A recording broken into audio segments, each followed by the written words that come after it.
யோனத்தான் யுத்தத்துக்கு போகிறார்.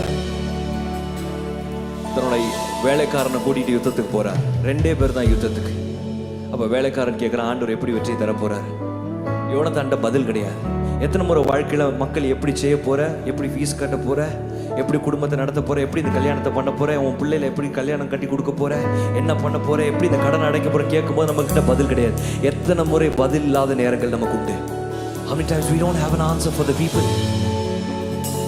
யோனத்தானுக்கும் அதே நேரத்தில் பதில் இல்லை. நம்ம கிட்ட 10,000 பேர் இருக்கிறான், 20,000 பேர் இருக்கான்னு சொல்றதுக்கு ஆள் கிடையாது. அப்ப யோனத்தானுடைய விசுவாசத்தை தான் ஆண்டவர் பரிசுத்தாவி எனக்கு உணர்த்தி இந்த காரியத்தை எழுத வைத்தார். ஆண்டவர் எப்படி வெற்றி தருவார்னு நீ கேட்கறதுக்கு நியாயமான கேள்வி பதில் இல்லை. யாரை வைத்து தருவார் பதில் இல்லை. எப்போ தருவார் பதில் இல்லை. ஆனா ஒரே ஒரு பதில் உண்டு. எப்படியோ கர்த்தர் எனக்கு ஒரு பதிலை கொடுத்துருவார். ஏதாவது செஞ்சிருவார். என்ன செய்வார் தெரியாது. என் அறிவுக்கு எட்டாத காரியத்தை செய்வார். நான் எட்டி தொட முடியாத காரியத்தை என் வாழ்க்கையில் நடப்பிப்பார். ஹல்லேலூயா.